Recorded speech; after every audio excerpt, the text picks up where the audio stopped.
From Comedy Central's World News headquarters in New York, this is The Daily Show with Jon Stewart.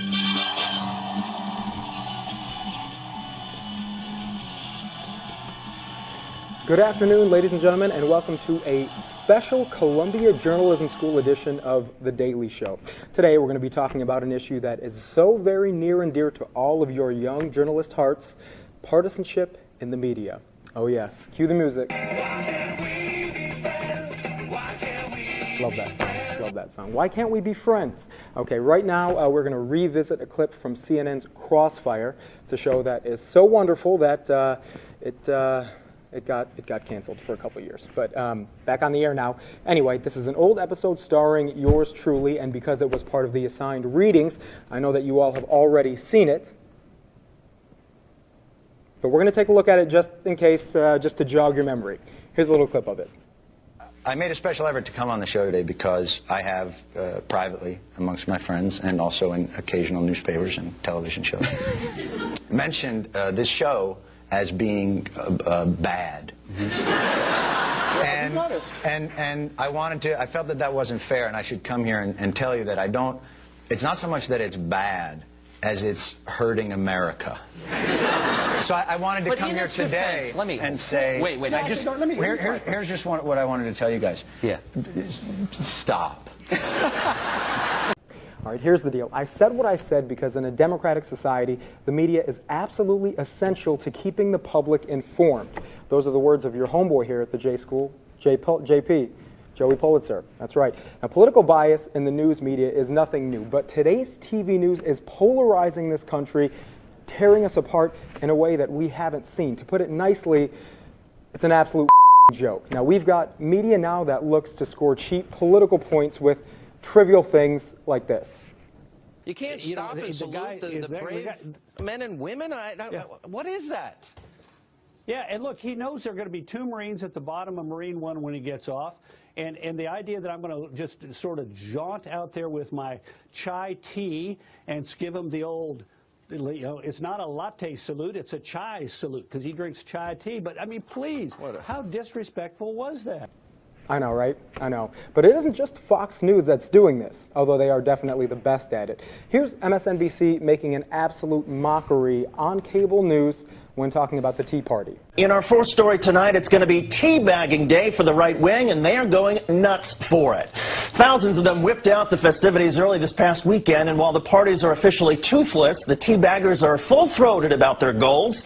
They want to give President Obama strong tongue-lashing and lick government spending. From harnessing the power of mass organized public teabagging.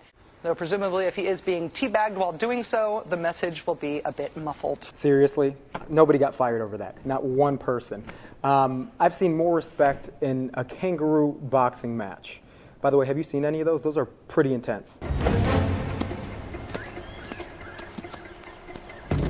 See what I'm talking about? But no, it's literally gotten to a point now where you can watch the same news story on two different cable news stations and get literally the opposite news from each one. Take a look at these stories about the Affordable Care Act and how well it's been doing since its passage. The White House is not saying how many of those people have paid for their coverage, and no enrollment is complete until the first check is cashed. The share of Americans with insurance is up. Is it really up? Remember, 6 million people lost their coverage last fall, were issued cancellation notices before the administration changed its own rules to try to stem the hemorrhaging. Thanks, Megan. I get it. So Obamacare is not working. Obamacare is working. Obamacare is working. Obamacare is working. Obamacare is working. The law is working. The law is working. The law is working. Jesus, we get the point. We don't need to hear Al Sharpton say it any more times than he already did. Okay, maybe a few more times. The law is working. The law is working. The law is working. The law is working. Nobody hammers the point home better than he does. All right, here's the sad truth. We are more polarized now than we've been in the last half century by far, and the media has a lot to do with it. They've also got a responsibility to facilitate a national conversation.